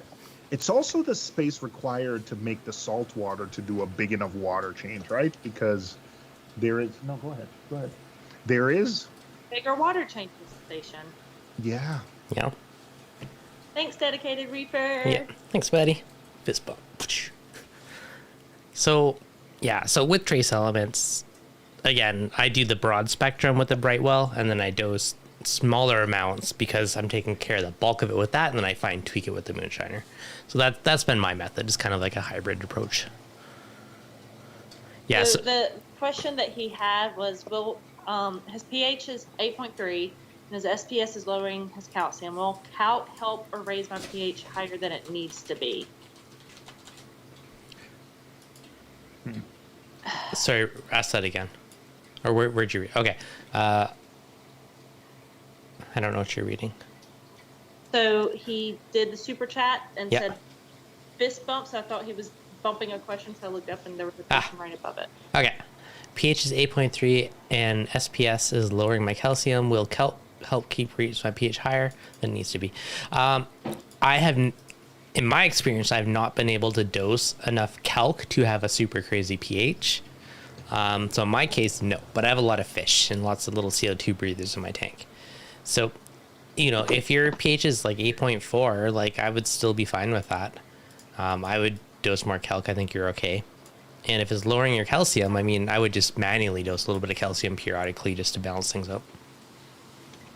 I think also I would make sure my pH tester is calibrated, because 8.3, if it's reading lower than it is in reality, I would want to know that. But also, there's a potential that it's reading higher than it is, which means you have more ability to add calc. But from what Craig Bingman, I've asked him a million questions about all of this. He makes it seem like it's very hard to get the pH that high without just It is. dumping alkalinity into the tank. So, How high? 8.4? well, that it becomes a problem. I think 8.7 is when there starts to be a chemical reaction changeover where it goes a direction you don't want it to. Yeah. So, yeah, personally, I have never found it easy to get it that high. I've always struggled with low pH. Part of the reason is because I have a calcium reactor on my other tank. This is terrible to say it, but I still haven't calibrated the pH probe on this one. So my pH is reading super low, but I know it's not that low. If I look at the pH on my Alcaster. This week, which is why I said that. Oh, it's and terrible. It went up 0.2. It was Yeah. reading like 7.7 and it was 7.9. And I was like, oh, okay. Yeah. So that one's reading low, which makes me laugh. But I know it's 8 point something. It's above 8, so it's high, and my tests are like 7.6. But I just haven't calibrated it since I put that controller on there.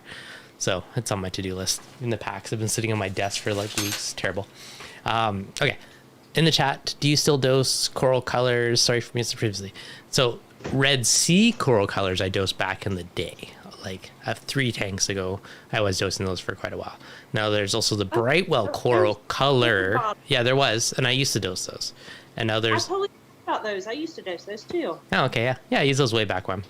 And then there's the Brightwell coral color, which I do have that on a doser, which gets dosed daily to the water box. So depending on which one you're asking about, those are the 2 spectrums of that name-ish that I have used / am using.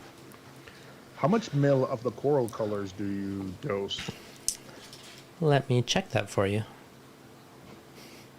I believe it's like 4 mil a day, but I'm not 100%. I'll tell you in a sec.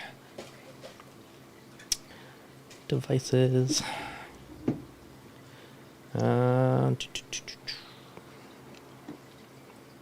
Brandy, what is that in is that your controllers you've mounted right behind you in the cabinet?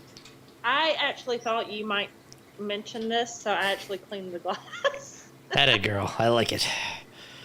That's my IKEA stuff. Oh. Nice. We've talked about that a few times. Where do you have the ballasts and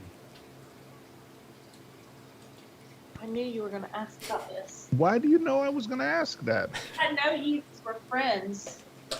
Oh. Oh. La la. Fancy. I like your like fake door that kind of hides stuff. Yeah. Did you put the fake door in yourself? Yep. So wait a second.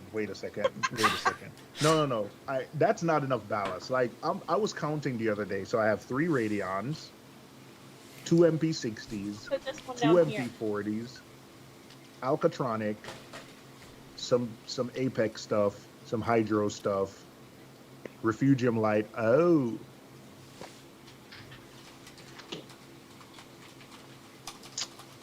How'd you put the falls wall in? It's a piece of plywood that I stained as close to the color of the cabinet as I could, and piano hinges. I like it. Piano who? Piano hinge. Yeah. The I big don't- long you're continuous talking to hinges. They're like an 80-cent thing you get from Home Depot that just like open and close. And then there's a magnet also that I put on the other side because sometimes it doesn't like to stay closed. I like it. Looks good though. It's a good spot to hide it all, but plus make it look nice. Nice work. Piano hinge. Okay. I have a tight thought it was a room. Well, you microwave. guys can't see, but so I was gonna get one of those this IKEA carts, and then Mike from my local LFS, he has a bunch of black smoked acrylic, and I'm gonna basically use rare earth magnets and clip it to the front of the cart. So you can only see the cart from the front. You can't see it from the sides because it's in a corner. So when you look straight on, all you will see is this nice piece of smoked acrylic. But all my ballasts are going to be in the cart behind. So, and then I might get a controller, adaptive reef controller or two to put all the fancy controllers on the wall. So if someone needs to turn something off, they can. Nice. Okay. To answer your question before I forget, I dose 3 mils a day of the coral color to my tank. Yes. Okay. 3 mils. Yeah. All right. So I will start at 0.5 mils. Sounds good. Yeah, that's super slick, Brandy. I like your fake back to hide all the power supplies and all the ballasts and stuff. I know. That's so cool, right? I know. This is an IKEA cabinet, so it's so super cheap. And then Perfect. this one that I use for the doser, this like little shelf that I drilled holes in, Mhm. they got ruined because the lines got clogged. Yeah. It's a $5 shelf, so you can Perfect. replace it as many times as you need. Perfect. It's so cheap. Oh my god. What's the alternative? Would have been way more expensive. That's actually. That's actually. So one thing we didn't Oh my mention was gosh. dosing containers, but Lots. I've seen Devin. So I actually followed you with this one where you built these Voss, the glass Voss bottles. I tried the plastic bottles and they tip over too easy. Yes. Okay. This makes me really happy today because actually literally yesterday we bought some Voss water bottles. Like we were just at the beach and we got some and we're going to like print little vinyl things, make little labels for them or whatever. And my wife was looking through like Instagram or not Instagram, Pinterest or somewhere. And someone else had Voss water bottles with like the CA and like a nice decal on them. I'm like, yes, I inspired that like 5 years ago. It made me happy. Yes. Yep. Before I ever even talked to you, I watched your YouTube video on that, Deb, and made these. So this was before you knew who I was. Love You it. inspired Love this. it. Thank you. It So, secretly Brian, makes you me use- happy because I did that so one long evolution ago. I've done is instead of using the acrylic tubing, I actually just use regular old. I used to use acrylic tubing in it, but now I just use RODI tubing, and that way you can replace it, but you also could put different colors in it. So you can use blue for one dosing because otherwise you're looking at. I love different colored dosing lines. Oh yeah. Every one of my dosing lines is a different color, which is, I love that this is the Simplicity ones and the Red Sea ones. They all just make me so happy. Yes. Love it. Because it's cool to know. I tried one time. I tried dyeing my. Oh, like dyeing the Jake my- method of food coloring in your stuff? Damn, come on! Like, let's not. Okay, I'm gonna stop there. Yeah. So, yeah, I don't know. I tend to do match lines because I like it, but I do appreciate it's so easy having a different colors for each thing. It's so easy to trace. It's so easy to know which one's which. There's definitely a nice functional use case. That is awesome. I'm going to talk about the heat on this real fast, if that's okay. The back is pretty much open behind this, so the heat can go out this way. Mm-hmm. I did think about adding fans to the cabinet at one point. I thought I would need them, but this cabinet's actually sitting on an air vent, and it updrafts behind it. Probably shouldn't be on the air vent. But the whole cabinet is just super cold because the air vent's constantly blowing on it. Nice. That's probably a good thing. Yeah, I mean, it worked out well, and there's another air vent right on the other side right here, so it's not like, and I can feel the cool air coming out from underneath the cabinet, but the actual cabinet, when you touch it, it's cool to the touch, so Perfect. I think it does a good job of keeping everything cold. Just leave So a little that's one of gap the and let it reasons- just rip the back. But yeah, you're good. One of the reasons I didn't go with a cabinet in the end versus the cart is that corner has the baseboard heater, and I need somewhere for that heat to radiate up and not Cook your gear. because if I did a cabinet and the heat got trapped inside with those ballasts, I think, yeah. Yeah. Yeah. Don't forget your wire clips for the rail and thingiverse. Love those things. Oh yeah. So if anyone copies like my floating light bar, I 3D printed little clips to hold all the wires, like very different sizes depending on how many wires. Since JCS just put it on there. They are on Thingiverse. If you just look up Reefdudes, I have a bunch of my random creations I just throw up there for people. But Okay. Tons of stuff. yeah, it's fun. That- Oh, put in the whole bottle? Like, what is he talking about? I don't know. When you talked about the heat, I did this summer. So I've not actually had the heat on yet with this, so that might end up being a problem. So that's something I keep in mind when we have to turn on the heat. You could always just See? put a PC fan inside, right? Like they're cheap and That was my plan all along, but from the AC I didn't need it, but I Yeah. might end up needing it eventually. we'll Put find in out. the whole bottle? Of what? Oh, when I was doing the food coloring. Oh, thingy. yeah. I think I saw Jake Adams do this cool thing where he put like a couple drops of I was food gonna coloring. do Bottles. Oh, Didn't I you do think- it at 1.2, Dev? What's that? What? Didn't you put food coloring in them at 1.2? No, I thought about it. I made really pretty bottles though. Since we're on the topic. Anyway, I put the whole bottle brandy. This is my bulk instead of dosing 2 containers. drops. So Oh, nice. Yeah, your little Ooh, labels. can I see that? Yeah, Ooh. they're like Walmart cheap little like space saver ones in the fridge, and I put little LKH and CAMG for all the bottles. So I use these for just bulk adjustments. I just mix these up every few months. And if I got a tweak, I just walk up to the tank. Out some earlier. That's what you need. Yeah, easy peasy. Nice and compact. Do I have an STL for probe holder? No, I've never made a probe holder because I don't know. I always just buy the magnet ones, so I haven't bothered making one. Yeah, true. A temp probe, because the Neptune, the GHL, and the Hydros temp probes, they work in air and water.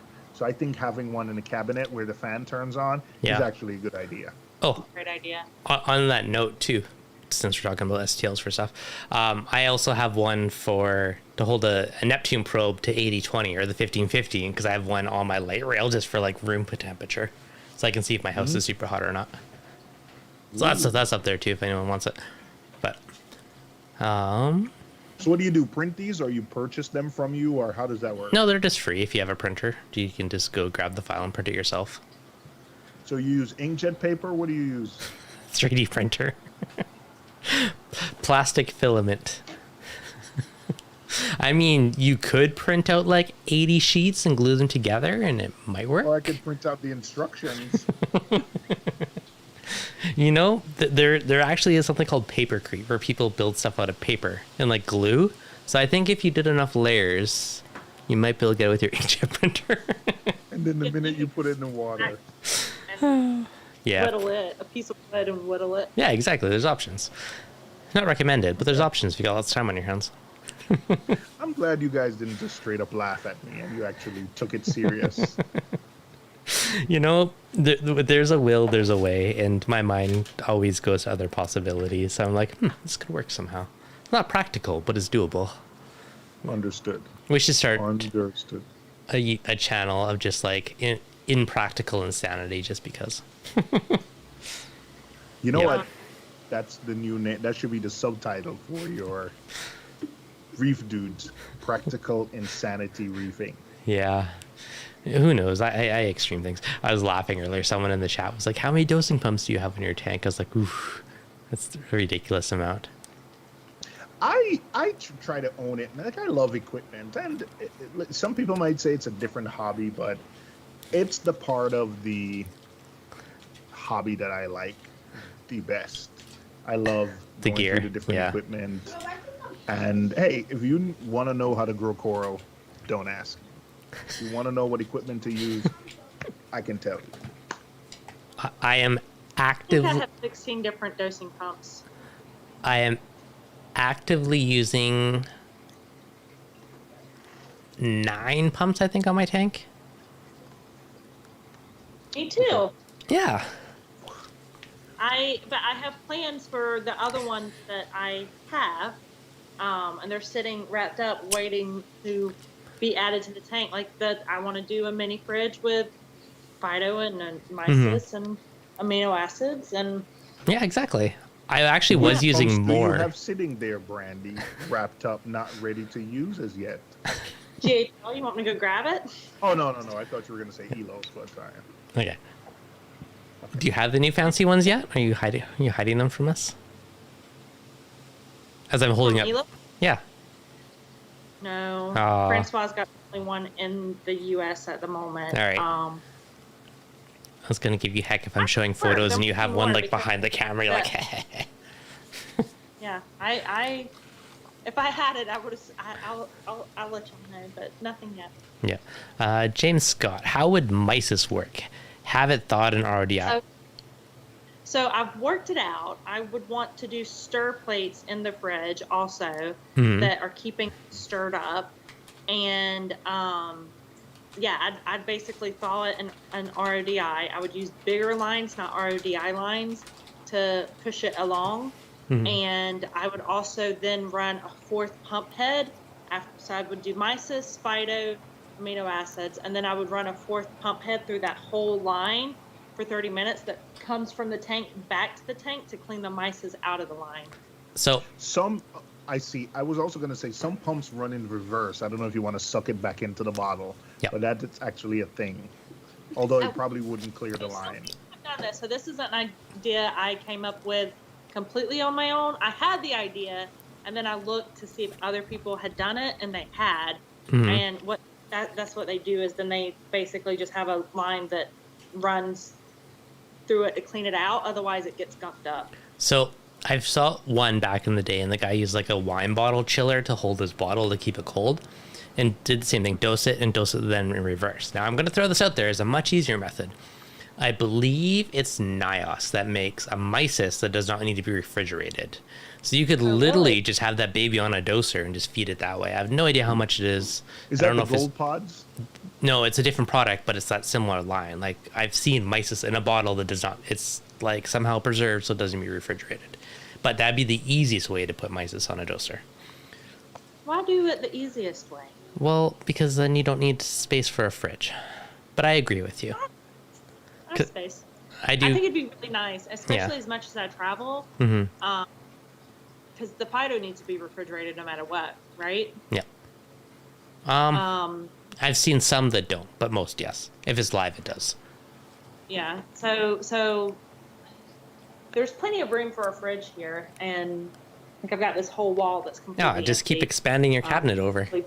You're Huh? set. Just keep expanding your cabinet wider and wider. You're set. Yeah. Yeah. It's a nice place to sit stuff. It's going to be like the couch, the cabinet behind a couch, right? Yep. And you could keep doing levels. Like you have 2 levels. You could go 3 and then 2. You could keep it in the step area 3, 2, 1. And then you could go 4, 3, 2, 1. And then 5. 2, the top one might be hard to reach, but eventually. Well, this right now is the same height as my tank stand. I don't know if you can see that. So that's perfect. So I'd want to keep it at that. But you're so tall, you could probably handle that quite easily. Yeah. No worries. Yep, he'd be good. Hey, Dev I don't know if you've met Dev in person, but he is pretty I've never tall met too. him in person. Oh, he is very gangly tall. Dev I is feel like s- you're like 6'3" or 6'4". No, like 6'1", maybe 6'1 and a half. No, I feel short beside you though. yes. So, That's the Canadian measurements. In American measurements, you're 6'10". Ah, Let's okay. just own it. oh, you're 7 foot tall. I'm convinced of it. Okay, you say so. I'm Yeah. trying to figure out, guys. Your tank is leaking, David. Is it Farm actually though? friends. I don't know if he's joking. Dave says a lot of random stuff. Is it actually leaking? I know. Then he says hot glue and tape is what he used to fix it, and they're joking about Flex Seal, so I don't know You know- if it's real or not. I've had a tank leak. It sucked. Duct tape did not stop it, but it did slow it down. Throwing that up there. I, knock wood, have not had to experience that, and I think it would be the worst thing ever. Now, The only thing I've ever had is overflowing a So- sump, but not actual leak. in retrospect, I was trying to fix the tank from the outside. Retrospect, I should put duct tape or something on the inside of the tank so that the water pressure is pushing it against it rather than pushing it away from it. Hey, Flex Seal, they say it's according to Flex Seal, you could be in a boat and it Yeah. stops the leak. So why shouldn't it stop a fish tank? I agree. That's probably not a bad idea to have some around. Have a roll under the tank just in case. All right, guys. Emergency kit. Exactly. All right, guys. I think we got dosing You know what? covered. What do you I'm got? sorry, that should be one of your titles of an upcoming stream, Emergency Kit. All right, maybe next one of the seriously salty emergency kit edition, we'll talk about disaster stuff and stuff. All right, we'll do it a couple weeks. You guys in? All right, cool. I'm in. Awesome. Speaking of emergency, I have been hardcore And investigating. I've never canceled coming on here with you, Dev, ever. Okay, that's fair. I have Are you trying to been. throw shade? No, it was very much sarcastic because I definitely did not. I definitely canceled last week, so. Well, yeah, maybe. Anyways, so I've been hardcore researching like backup batteries and like solar and like inverters and debating building like a more hardcore proper tank backup system. Like right now my power heads are backed up, but that's it. So I'm starting to think, because like if the tank, if there's a big long-term power outage, like yes, there's flow, but what about the rest of it, right? So I don't know. We'll see. Future fun. Yeah. All right, All right, guys. I'm down. We're down. All right. So, tank disaster preparation. We'll do that one in a couple weeks. Should be fun. All right, right. guys. If you enjoyed Thank you. this, as always, Thank you for having me. Hit that like Always button. A pleasure. give Brandy some love. All right, Thank guys. you guys. Thanks, I guys. always enjoyed this. I was like 1 hour max, and we're at 2 hours. Yeah, so, we failed. We failed. obviously This, We- They keep inviting me, so I'm going to keep coming. Sounds good. All right, guys. Hopefully you enjoyed. If you did, hit that like button. Hopefully you enjoyed this. One day we'll actually turn the audio into a podcast because we called it a podcast. So eventually we'll get there. We'll catch you guys on the next video.